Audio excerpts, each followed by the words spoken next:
Bienvenida y bienvenido. Hoy vamos a meternos de lleno en Si lo crees, lo creas, de Brian Tracy y Christina Stein. Tenemos aquí unos extractos del libro que, básicamente va de cómo nuestros pensamientos, nuestras creencias, pues moldean la realidad que vivimos y, claro, nuestro potencial.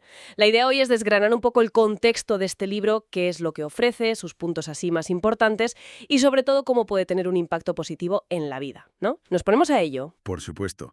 A ver, la propuesta del libro es potente, ¿eh? Sugiere que cambiar tu forma de pensar puede literalmente cambiar tu vida.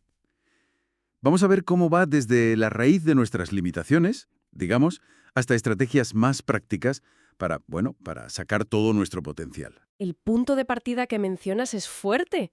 Nos convertimos en lo que pensamos la mayor parte del tiempo. Habla de la ley de la creencia. ¿Puedes explicar eso un poco más? Suena casi como si todo estuviera escrito. Mm. Más que escrito, yo diría que lo plantea como funciona nuestra mente.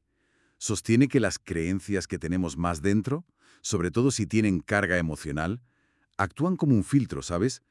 No vemos el mundo tal cual es, sino como somos nosotros a través de esas creencias. Si crees algo con fuerza, ya sea bueno o malo, tu mente pues busca confirmarlo y actúa para que así sea. Y esto conecta con la ley de atracción, o de repulsión, claro. Nuestros pensamientos dominantes atraen personas y situaciones que van en esa línea. O sea que la creencia no solo interpreta lo que pasa, sino que activamente lo configura. Interesante. ¿Y esas creencias tan potentes, de dónde salen? El libro habla del autoconcepto, de la tabula rasa. Exacto. La idea es que llegamos al mundo, digamos, como una pizarra en blanco, sin un concepto de quiénes somos. Todo lo que creemos sobre nosotros mismos es aprendido. Y aquí la infancia es crucial. El cariño que recibimos, o si no lo recibimos, las críticas, sobre todo de figuras importantes en esos primeros años, van formando ese autoconcepto. Y eso puede sembrar miedos muy profundos, ¿sabes? Miedo al fracaso, al qué dirán, a la crítica. Miedos que luego, de adultos, pues actúan como frenos. Cristina está en cuenta un caso de una clienta que estaba paralizada por el miedo a decidir, ¿no? Y venía de ahí, de experiencias de niña. Vale. Entonces, si son aprendidos, se pueden desaprender o cambiar, ¿no? Es lógico. ¿Qué propone el libro para quitar esos frenos mentales? Me gusta la analogía esa del coche que tiene el freno de mano puesto. Totalmente, es muy gráfica. Pues, a ver, un paso que dice que es fundamental es asumir el 100% de la responsabilidad. Dejar de culpar a otros, al pasado, a las circunstancias. Esto, según el libro, corta de raíz emociones negativas como la rabia, el resentimiento, que te anclan. Asumir la responsabilidad.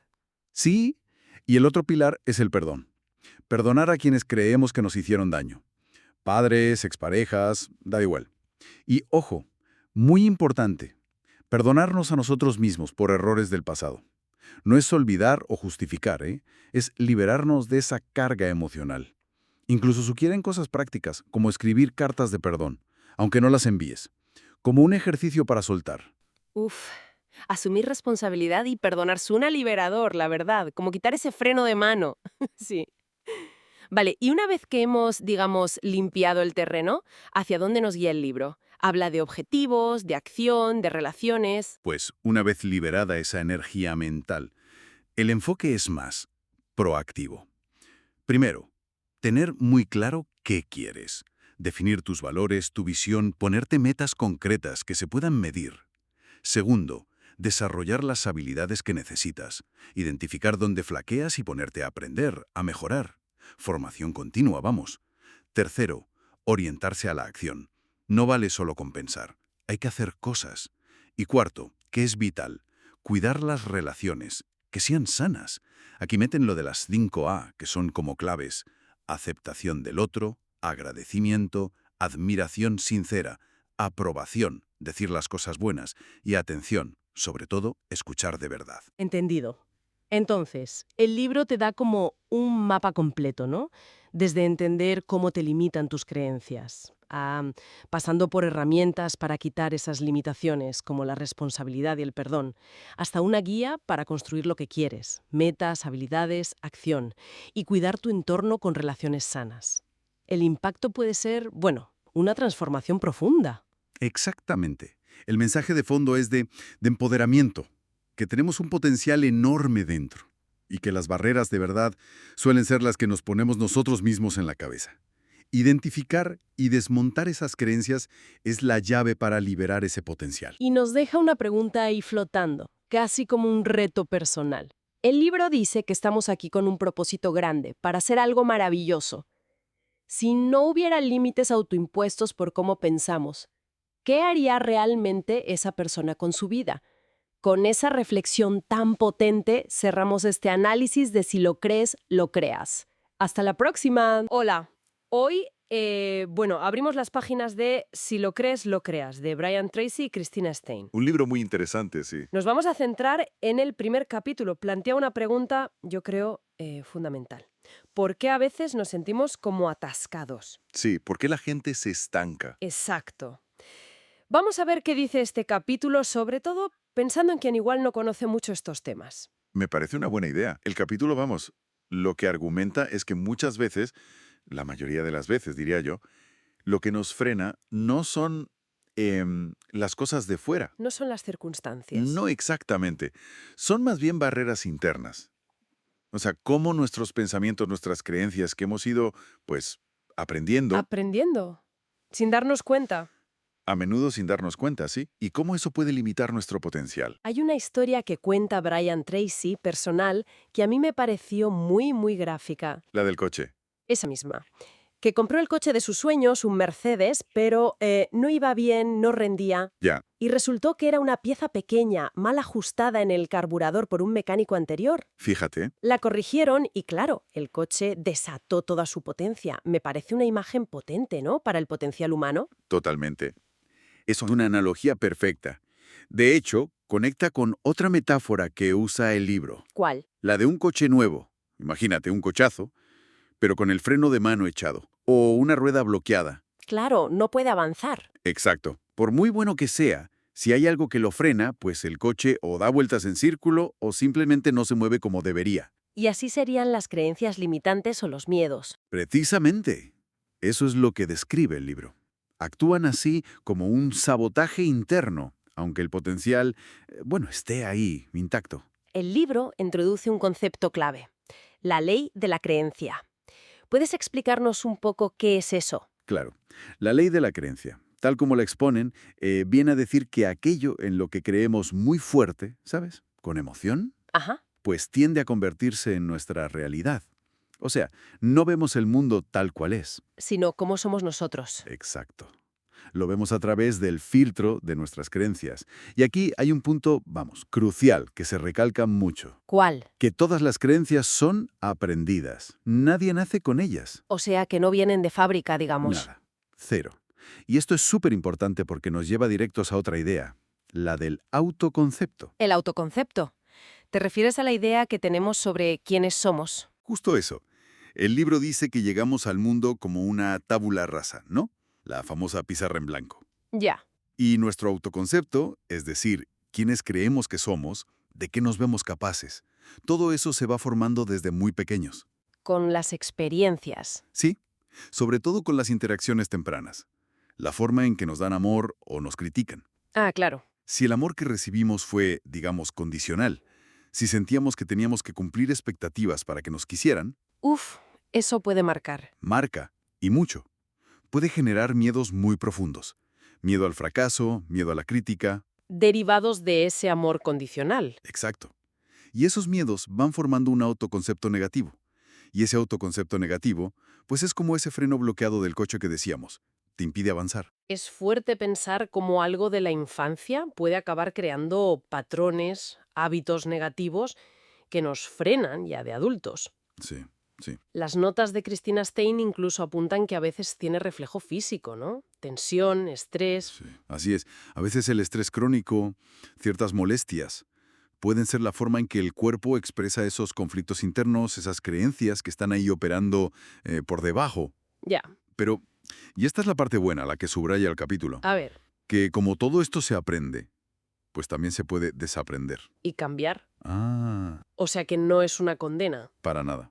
El primer paso, insiste el libro, es darse cuenta. tomar conciencia de ello. Identificar esas creencias sería como encontrar la pieza mal ajustada del Mercedes de Tracy. Buena conexión, sí. O como dice otra analogía del libro. Otra más. Sí, la de identificar las malas hierbas en el jardín de la mente. Ah, vale. Hay que reconocerlas primero para poder, arrancarlas y luego plantar semillas nuevas, positivas.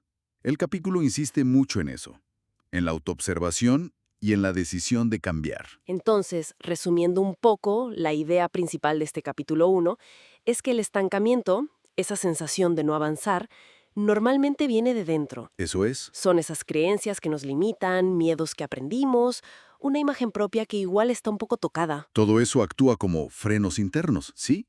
Y lo fundamental es que es adquirido. No nacimos así. Y comprender esto, bueno, es como abrir una puerta, ¿no? Es muy liberador, la verdad. Si aceptamos que somos nosotros con nuestras creencias los que damos forma a nuestra realidad, Entonces también podemos cambiarla. también tenemos el poder de empezar a remodelarla. Abre la puerta a un cambio consciente, elegido. Nos deja pensando, la verdad. ¿Cuál podría ser esa pequeña pieza mal instalada en nuestra cabeza? O ese freno un poco echado, que nos está impidiendo ir a donde queremos. Es una pregunta potente, ¿sí? Para reflexionar. Bueno, esperamos que esta primera exploración de si lo crees, lo creas, haya sido útil, interesante. Seguro que sí. Seguiremos analizando más ideas de este libro en próximas ocasiones. Eso es. Hasta entonces. Hola. Hoy vamos a explorar juntos el capítulo 2 de este libro. Si lo crees, lo creas. Que plantea una idea potente, ¿no? Nos vamos a centrar en eso, en entender por qué a veces, parece que no avanzamos, como si algo nos frenara por dentro. Exacto. Y la clave que presenta este capítulo, bueno, gira mucho en torno al autoconcepto, esa imagen que tenemos de nosotros mismos. Y lo interesante es que, según dice el texto, no nacemos con ella, ¿eh? Ah, ¿no nacemos con ella? No. Llegamos como una tabula rasa, vamos, una pizarra en blanco. Y son las experiencias, sobre todo las de la infancia, las que van dibujando esa autoimagen. Claro, el capítulo subraya mucho lo importante que es el amor incondicional de pequeños.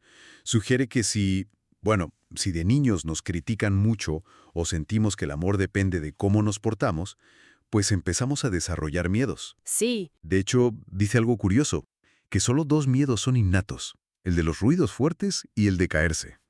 anda. Todos los demás, el miedo al fracaso, al rechazo, a la crítica, esos los aprendemos. Y ese miedo aprendido al rechazo, fíjate, puede ser un bloqueo enorme. El texto lo relaciona con patrones compulsivos. Sí, lo leí, como la incapacidad de tomar decisiones, ¿no? Por miedo a que no te aprueben. Exacto.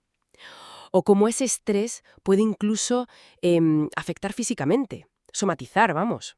Lo compara, y esto es fuerte, con una deficiencia. ¿Una deficiencia? Sí, como si la falta de amor o la crítica constante fuera, pues como la falta de una vitamina que impide que te desarrolles bien. Oye, y es interesante cómo conecta eso con nuestro diálogo interno. Esa idea de que nos convertimos en lo que pensamos, pero sobre todo en lo que nos decimos a nosotros mismos. Ese run constante. Totalmente. Ese run run puede solidificar creencias que nos limitan un montón.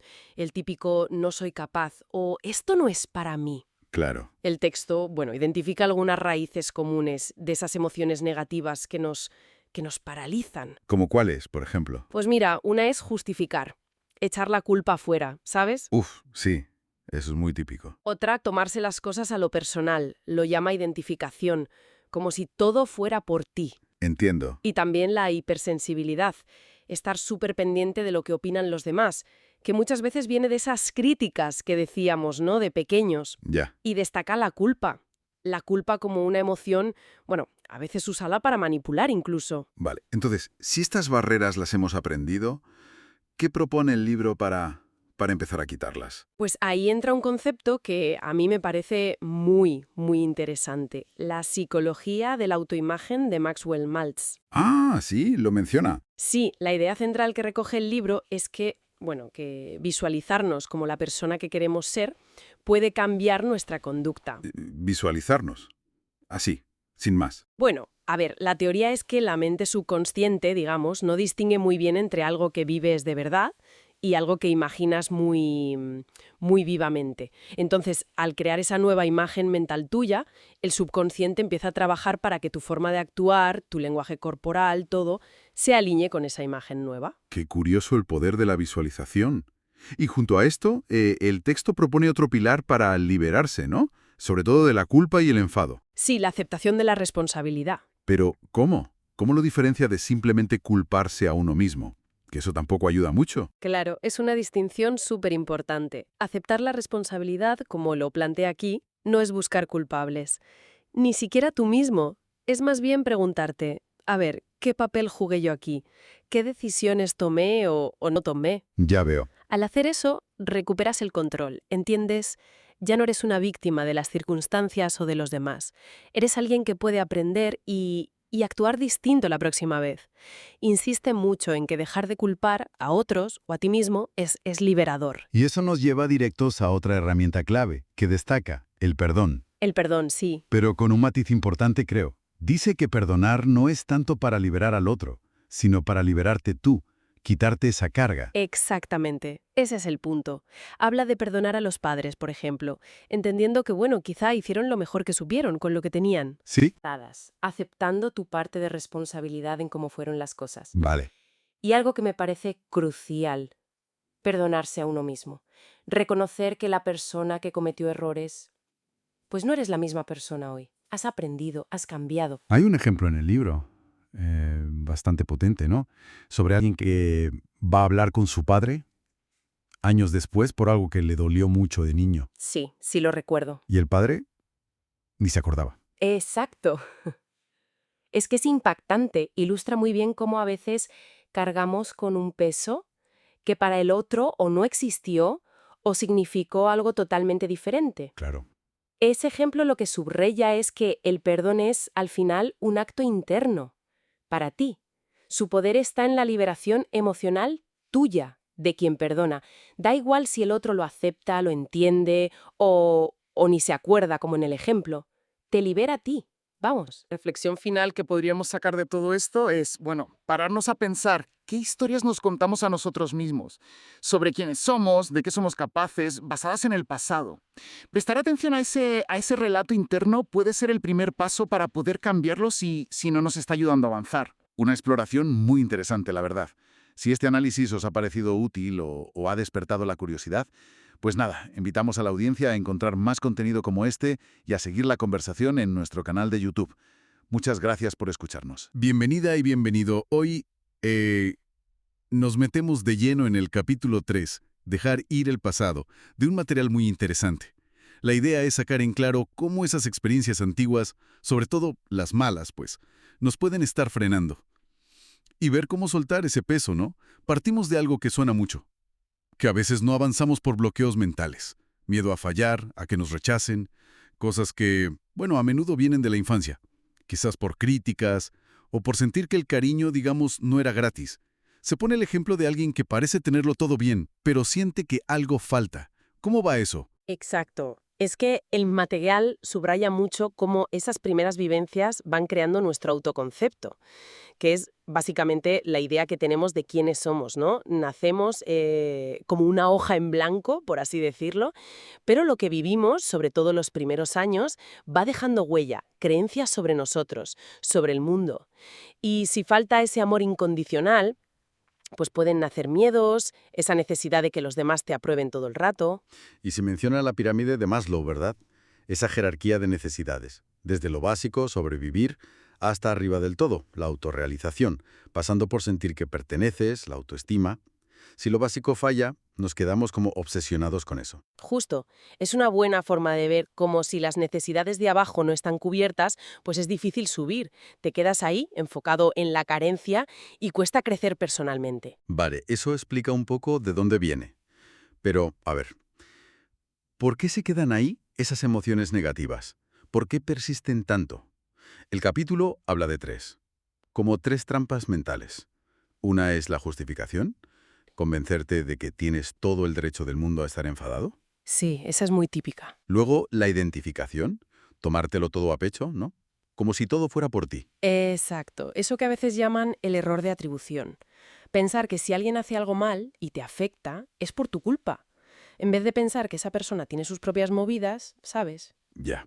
Te pones en el centro de lo malo. Eso es. Y la tercera trampa es la hipersensibilidad. Preocuparte muchísimo por lo que piensen los demás. Entendido. Son como círculos viciosos. Y frente a eso, ¿qué propone el texto? ¿Cuál es la salida? Pues mira, aquí viene, yo creo, lo más potente. En vez de buscar culpables fuera, que es lo fácil, Ujú. propone asumir la responsabilidad. Pero ojo, no de lo que pasó, no necesariamente, sino de tu reacción, de tu parte en la situación. Ah, vale. Por ejemplo, en relaciones que no funcionaron o trabajos, pues reconocer que tú elegiste estar ahí y seguir ahí, ese cambio de chip, dejar de culpar, es lo que de verdad rompe el ciclo del cabreo y el rencor. Uf, eso choca un poco, ¿eh? Con la inercia de señalar al otro. Pero pillo el punto. El poder está en cómo yo respondo. Y esto, claro, conecta de lleno con lo otro gordo del capítulo, el perdón. Cierto. Ciertísimo. Pero lo enfoca de una manera muy particular. El perdón no es un regalo que le haces al otro, es un acto de liberación. Para ti. Para uno mismo. Exacto. Se habla de perdonar a los padres, entendiendo que igual hicieron lo que pudieron, con lo que sabían. Perdonar a exparejas, aceptando tu parte en cómo fue todo. Y, súper importante, perdonarte a ti mismo. Porque la persona que se equivocó hace años, pues ya no eres tú hoy, has cambiado. Me gusta eso del perdón como algo egoísta, en el buen sentido. Para soldar tú el lastre. Hay una cita que menciona de Body Hackett, ¿no? Sobre el rencor. Sí, buenísima. Decía algo como, nunca guardo rencor, mientras mi enemigo se lo está pasando bomba. Refleja lo absurdo que es aferrarse a eso. Solo te hace daño a ti. De hecho, el material hasta sugiere escribir una carta de perdón. ¿Una carta? Sí, aunque no la envíes. Solo como ejercicio, para sacar todo eso fuera. Una catarsis. Interesante. Y aparte de esto, el texto también avisa del peligro de la autocompasión mal entendida, o de tener siempre expectativas negativas. Parece que la clave es reinterpretar lo que pasó, buscar qué se puede aprender de ello. Exacto. Hay un ejercicio curioso que propone. Imaginar que elegimos a nuestros padres para aprender algo concreto. Vaya. Es una forma de cambiar la historia que te cuentas. Dejar de ser la víctima y pasar a ser, bueno, el aprendiz. Buscar la lección, no quedarte pegado al dolor. Entonces, resumiendo mucho, las claves para dejar ir el pasado, según este análisis, serían: 1. Entender de dónde vienen las creencias que nos limitan, ese autoconcepto infantil. Ajá. 2. Desactivar la negatividad asumiendo responsabilidad por cómo reaccionamos, en vez de culpar fuera. Fundamental. Y 3. Usar el perdón como una herramienta para liberarnos nosotros, empezando por el perdón a uno mismo. Exactamente. No es negar lo que pasó, ¿eh? Es darle otra lectura para quitarle el poder emocional que tiene sobre ti y poder, pues eso, tirar para adelante, cambiar el pensamiento para cambiar la vida. Y queda una reflexión ahí flotando, que no se toca directamente, pero surge. Si perdonar no es solo una vez y ya está, sino algo continuo, ¿cómo podemos meter esa práctica en el día a día, para que no se nos acumulen nuevos rencores, ¿sabes? Algo para darle vueltas. Buena pregunta, para seguir pensando, sí. Bueno, esperamos que esta charla sobre el capítulo 3 haya sido útil. Os invitamos a suscribiros si os interesa y a acompañarnos en el próximo análisis. Hasta pronto. Bienvenidos a esta nueva exploración. Hoy vamos a meternos con un libro muy interesante sobre el poder de la mente. Si lo crees, lo creas. Es de Brian Tracy y Christine Stein. Un libro conocido, sí. Exacto. Y para quien no lo conozca, la idea base es que nuestras creencias, las más profundas, pues, dan forma a nuestra realidad. Eso es. Y hoy nos vamos a centrar en un capítulo muy específico, el 4. Se titula Cambia tu pensamiento, cambia tu vida. Creo que es fundamental para entender cómo manejamos lo que nos pasa por dentro, ¿no? Totalmente. Es un capítulo clave, sí. La idea principal de este capítulo, que puede sonar simple, pero bueno, tiene mucha miga, es que no son las cosas que pasan fuera las que deciden cómo nos sentimos o cómo nos va la vida. No directamente, al menos. Eso, sino nuestra respuesta, cómo interpretamos nosotros lo que pasa. Es un poco como esa frase famosa de Shakespeare. Ah, sí. La de nada es bueno ni malo. El pensamiento lo hace parecer así. O también la idea de un curso de milagros, que dice que le damos a todo lo que vemos el significado que tiene para nosotros. Exacto. ¿Y eso qué implica en la práctica? Pues implica que tenemos mucho más control del que solemos pensar. Claro. No reaccionamos al evento en sí, sino a la película que nos montamos en la cabeza sobre ese evento. Una película basada en nuestras experiencias, miedos, lo que esperamos. Nuestra percepción, entonces. Nuestra percepción es nuestra realidad, funcionalmente hablando. Así que la clave no está en cambiar el pasado, imposible, Claro. sino en cambiar la interpretación que hacemos del pasado y del presente. Y aquí el libro mete una idea que puede sonar un poco fuerte: reinterpretar el pasado, para cambiar cómo nos sentimos ahora. Sí, suena potente. Como decía Wayne Dyer, ¿no? Nunca es demasiado tarde para tener una infancia feliz. Que no es negar lo que pasó, ojo. No, para nada. No es inventar, es buscarle un significado diferente. Vale, ¿y cómo propone el libro hacer eso? Porque reinterpretar dificultades pasadas, no sé, suena complicado. Pues propone ejercicios mentales, bastante potentes, la verdad. Por ejemplo, uno te invita a imaginar que antes de nacer elegimos a nuestros padres, nuestras circunstancias, todo, ¿Para qué? para aprender lecciones concretas, para desarrollar ciertas cualidades a través de esas dificultades. Es un cambio de marco total. Ya. Otra metáfora que usa es pensar que un gran poder, algo bueno, nos manda los problemas como si fueran regalos envueltos. ¿Regalos? ¿Los problemas? Sí, suena raro, pero la idea es que dentro de cada dificultad hay una lección, una fortaleza escondida. Un regalo que, si lo descubrimos, nos ayuda a crecer. El objetivo es pasar de sentirte víctima a sentirte aprendiz, ¿sabes? Entiendo. Es buscar el aprendizaje en todo. Vale.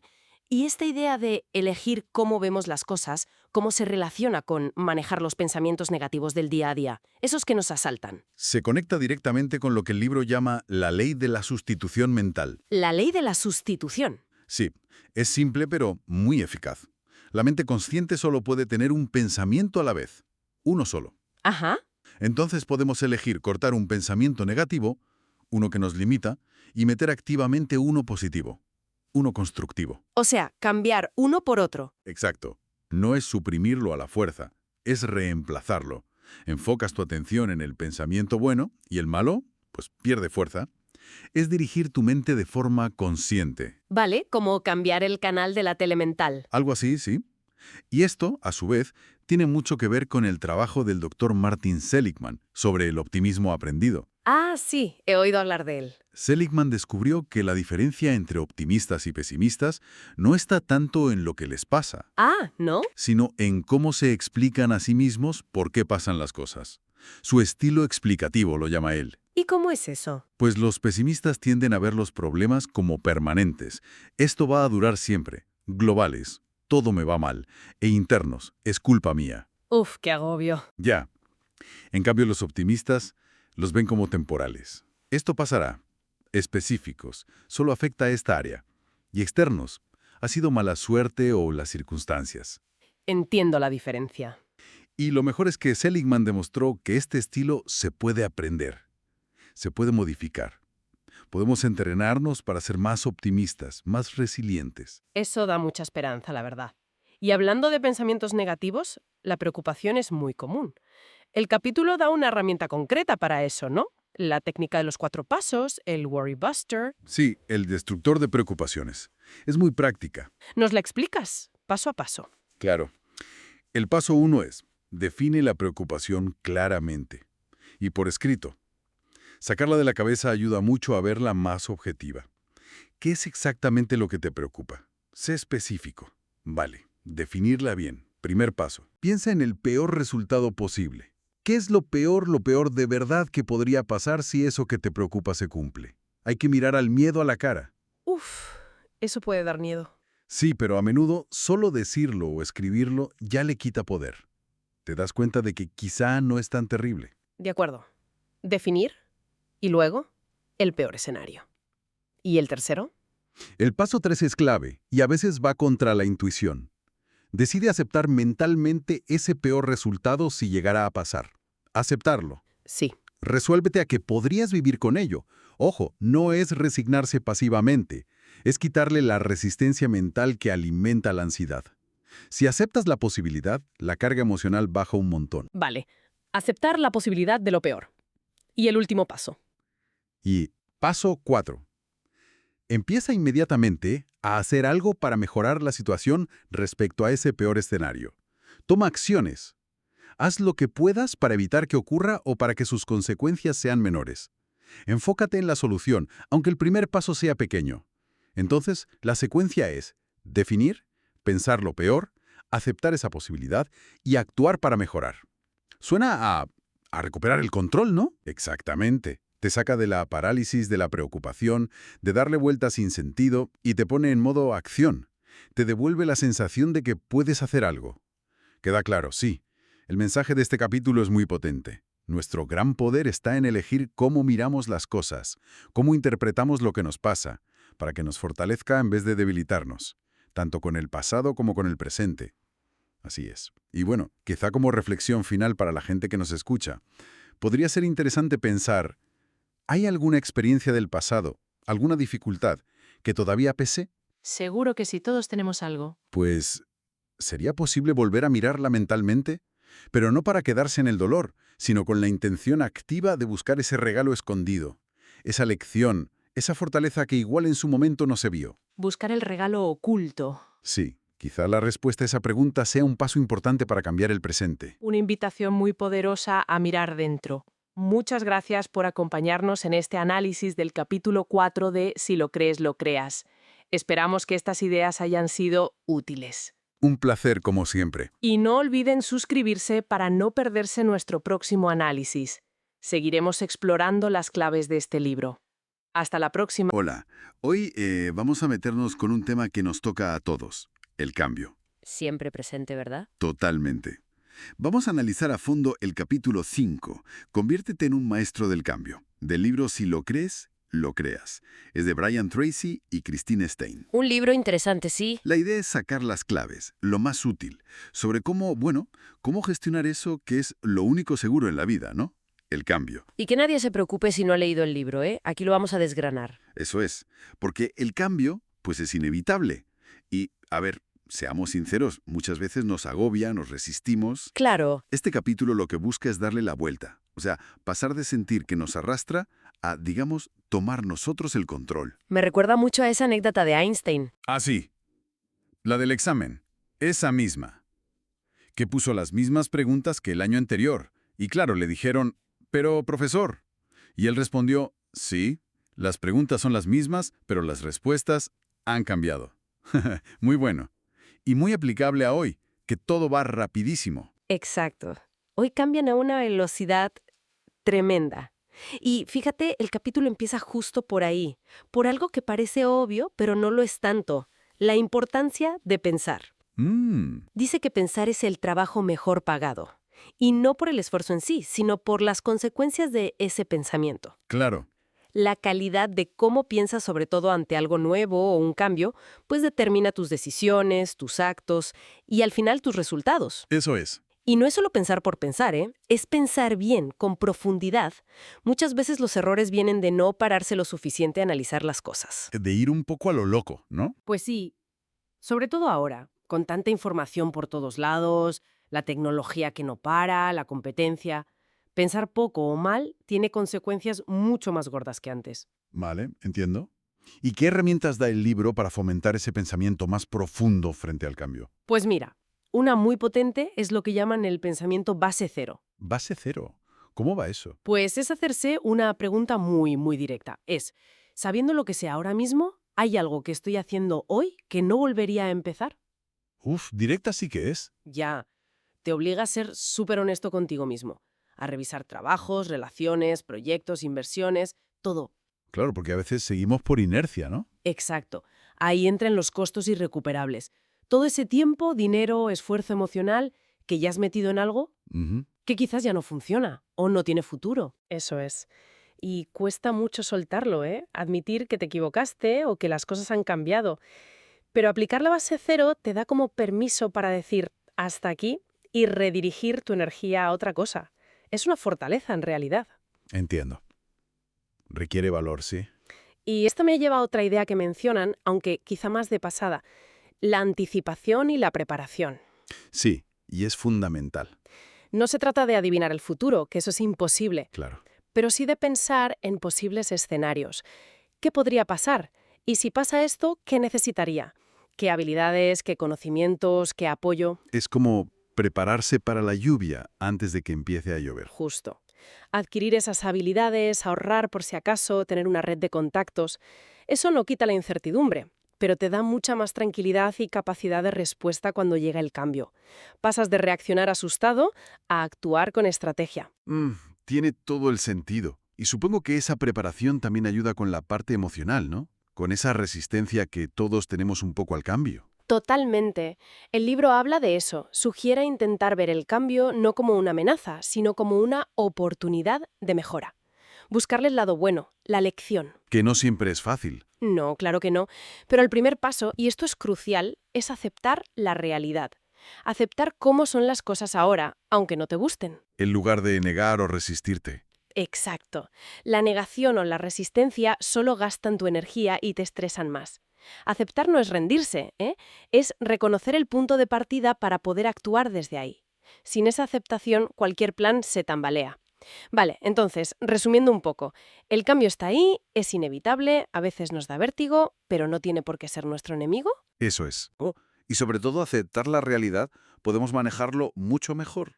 Incluso usarlo a nuestro favor, para crecer. Exacto. Convertirnos en maestros del cambio, como dice el título. Y quizás como una pequeña reflexión para quien nos escucha. ¿Hay alguna situación ahora mismo, en lo personal o en el trabajo, que se beneficiaría de esa punta de base cero? Buena pregunta. ¿Qué cosita pequeña, aunque sea solo empezar a pensar en ello, se podría hacer hoy para aceptar esa realidad y empezar a ver otras opciones? A veces, el primer paso es solo eso, hacerse la pregunta. Pues ahí queda esa reflexión. Esperamos que este repaso al capítulo 5 haya sido útil, que haya dado ideas. Seguro que sí. Invitamos a todo el mundo a suscribirse para no perderse los próximos análisis. Y por supuesto, a acompañarnos en la siguiente entrega. Hasta pronto. Hasta la próxima. Hola, hoy nos metemos de lleno en Si lo crees, lo creas, de Brian Tracy y Christina Stein.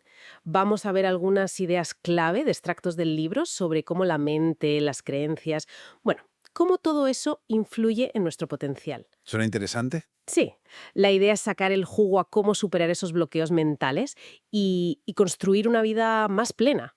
¿Empezamos a desgranarlo? Venga. Hay una imagen inicial muy potente. Miguel Ángel viendo ya la escultura dentro del mármol. ¿Qué potencial tenemos nosotros esperando si quitamos lo que sobra? Es una metáfora genial, sí. Sugiere que ya está ahí, ¿no? Solo hay que quitar capas. Y esas capas muchas veces son nuestras propias limitaciones. Exacto. Y una idea central del libro es te conviertes en lo que piensas la mayor parte del tiempo. Ajá. Que conecta con la ley de la creencia. Lo que creemos muy fuerte, con emoción, pues, se hace realidad. No vemos el mundo tal cual es, sino como somos nosotros. Totalmente. Y es fundamental entender que esas creencias, no nacemos con ellas, se aprenden. Claro. Lo de la tabula rasa, no. El lienzo en blanco, lo que creemos sobre nosotros mismos, el autoconcepto, es aprendido. Y eso, claro, moldea cómo vemos todo y lo que hacemos. Como decía William James, la creencia crea el hecho real. Brian Tracy cuenta una anécdota muy buena, ¿sabes? A ver, Compró un Mercedes de segunda mano. Parecía ir bien, normal. Pero un mecánico descubrió una pieza mal puesta. La arregló y el coche salió disparado. Muchísima más potencia. ostras, Un detallito interno, ¿sabes? Y desató un potencial que estaba oculto. Es una analogía brutal para nuestros bloqueos mentales, ¿no crees? Totalmente, sí. Ilustra muy bien cómo a veces hay algo ahí frenándonos que ni siquiera vemos. Christine Stein también pone un ejemplo, de un cliente, un hombre con todo éxito y tal, pero infeliz. Ya. Y el problema de fondo era que creía no tener control sobre su vida. Al cambiar esa percepción, al centrarse en sus decisiones, pues su actitud y su vida cambiaron radicalmente. Recuperar esa sensación de control es clave. El libro también habla de frenos muy concretos. El miedo al rechazo, que a veces viene de la infancia, del amor condicional. Sí, Ujú. El miedo al fracaso. Y patrones como el no puedo, que se convierten casi en hábitos. Y dicen que nacemos casi sin miedos, solo a ruidos fuertes y caídas. Los demás, aprendidos. aprendido, sí. Y esos miedos, pues, generan expectativas negativas. Y claro, se acaban cumpliendo muchas veces. Pero, ojo, aquí está lo bueno. Podemos decidir qué pensar. podemos elegir qué esperar. Ajá. Y proponen un antídoto contra las emociones negativas, como la ira, que muchas veces viene de sentirnos víctimas. ¿Cuál? Asumir la responsabilidad, decir, soy responsable. Eso quita la culpa a los demás y te devuelve el poder a ti. Ahí encaja muy bien lo del perdón, ¿verdad? Lo presentan como una herramienta para liberarse. Exacto. Perdonar a otros o a nosotros mismos por errores. Y la clave es que no es por la otra persona, es por ti. Para soltar ese peso. Me recuerda la frase esa de Bobby Hackett. ¿Cuál era? Mientras guardas rencor, ellos se están divirtiendo. Buenísima y muy cierta. Se conecta con soltar los costos irrecuperables, o sea, aceptar que el tiempo, la emoción, el dinero invertido en algo que no fue bien, ya está. Ya, Pasar página. eso es. Admitir un error. Vale, me equivoqué. Y así puedes dejar ir el pasado y seguir adelante. Es muy liberador. Y claro, toda esta limpieza interior, pues afecta a cómo nos relacionamos. El libro también le dedica tiempo a eso. Recuerda las necesidades de Maslow, como la de pertenencia. Somos seres sociales. Desde luego. Y señalan varios venenos para las relaciones. La falta de compromiso, los celos, intentar cambiar al otro, Uf, que eso es agotador. y no funciona. Como intentar enseñar a volar a un cerdo, dicen. También la autocompasión, las expectativas negativas, la incompatibilidad. Y frente a eso, pues, la aceptación incondicional. Qué fácil decirlo, pero Ya, llevarlo a la práctica. requiere esfuerzo, claro. Hay una parte muy práctica que me gustó. Las 5A para hacer sentir importantes a los demás. Ah, sí. Aceptación, sonreír, interesarte. Agradecimiento, dar las gracias. Admiración, reconocer lo bueno. Aprobación, elogiar concreto y al momento. Y atención, escuchar de verdad. Y esa última, la atención, la escucha, es fundamental. Dan 4 claves. Escuchar atento, sin interrumpir, Difícil a veces, ¿eh? ya. Hacer pausas antes de responder, pedir aclaraciones si no entiendes algo, y parafrasear, repetir con tus palabras para asegurar que has pillado bien la idea. Entiendo. Escuchar así crea confianza y sube la autoestima del otro. Y la tuya también, curiosamente. Refuerza eso de más bienaventurado es dar que recibir.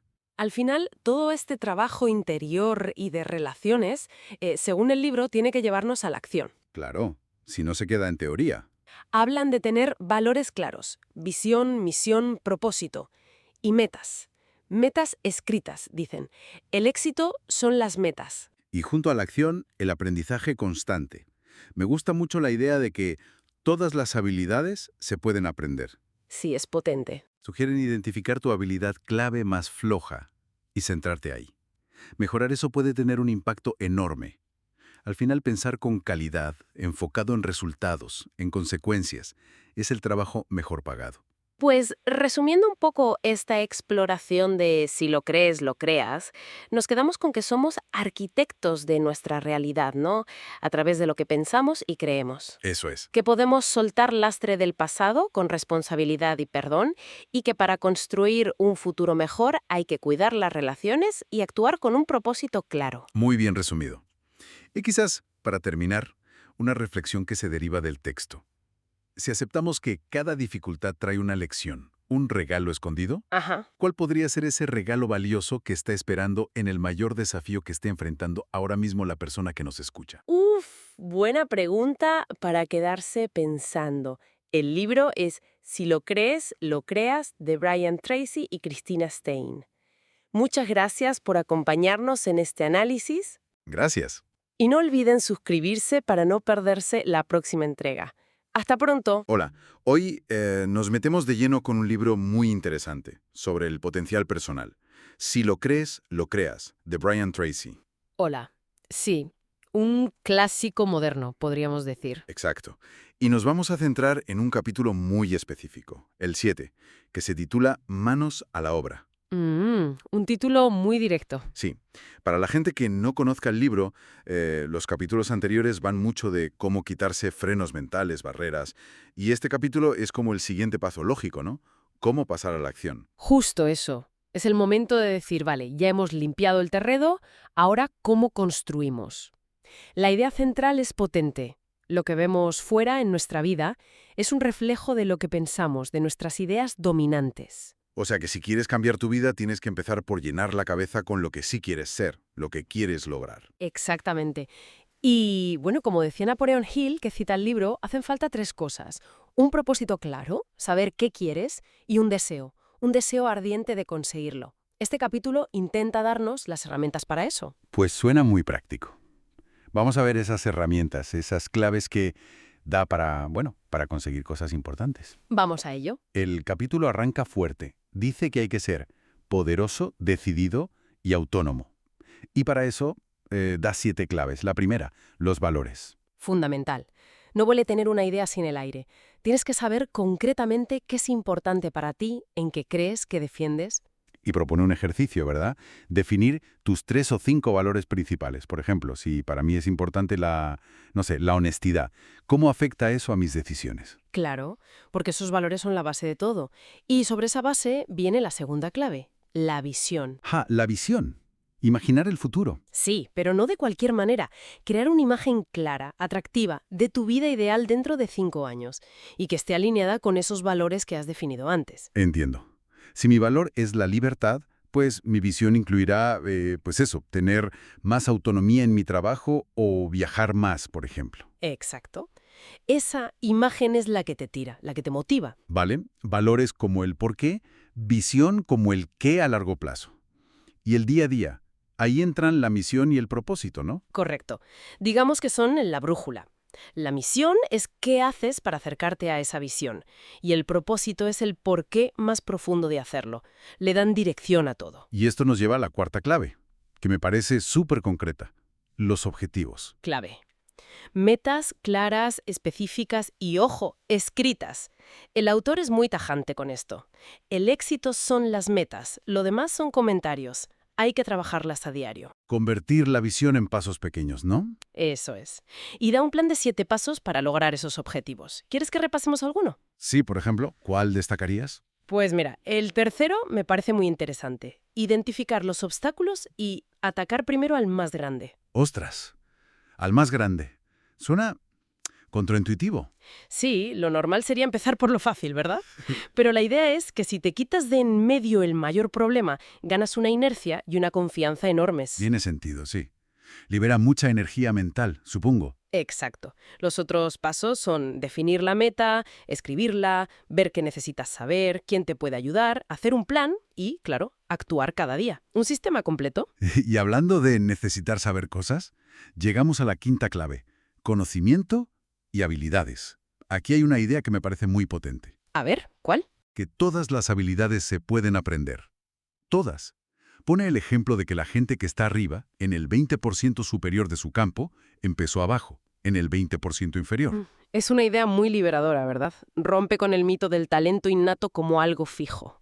Brian Tracy cuenta su propia historia, cómo se transformó aprendiendo y aplicando. Entonces, cualquiera puede llegar a ser muy bueno en algo si se lo propone y aprende. El potencial está ahí, las limitaciones muchas veces nos las ponemos nosotros. Y no es solo echarle horas, es aprender de forma inteligente, practicar. Y fíjate qué matiz interesante añade. Sí. A veces lo que más te impulsa es mejorar justo tu habilidad más débil, si es que es crucial para tu meta. Anda, pues no lo había pensado así. Enfocarse en el punto débil clave. Y sobre todo recalca que lo importante no es solo conseguir la meta, sino la persona en la que te conviertes mientras vas a por ella. Para lograr algo que nunca has logrado, debes convertirte en alguien que nunca has sido antes. Esa frase. Esa frase es muy potente. Es una llamada a crecer, a transformarse. Totalmente. Bueno, y las últimas claves. Personas, relaciones, que menciona más de pasada. Sí, porque ya lo ha tratado antes, dice. Y la acción, pero muy ligada a orientarse a los resultados. Pensar siempre en qué es lo más importante que puedes hacer ahora mismo. Eso es, enfocarse. Hace una pregunta que me parece brutal para priorizar, sea en el trabajo o en lo personal. ¿Para qué me han contratado exactamente? ¿Qué resultados esperan de mí? Te obliga a ir al grano, ¿no? Totalmente. En resumen, el capítulo es una llamada a llenar la mente con la persona que quieres ser, la vida que quieres tener y luego, pues eso, manos a la obra. Actuar con decisión para hacerlo realidad. Así que, resumiendo, manos a la obra. Define valores, crea tu visión, ten clara tu misión y propósito. Ponte objetivos concretos, aprende sin parar y actúa enfocado en resultados. Una hoja de ruta bastante clara. Muy clara. Y lo más importante, el poder de empezar lo tienes ahora. No hay que esperar al momento perfecto que nunca llega. Aplicar esto es lo que libera el potencial. Los límites, al final, están en la mente. Pues esperamos que este repaso a las ideas del capítulo sirva de inspiración. Invitamos a quienes nos escuchan a suscribirse para no perderse los próximos análisis. Eso es. Y que estén atentos porque pronto traeremos otro libro con más claves para el crecimiento personal. Hasta la próxima. Hasta pronto.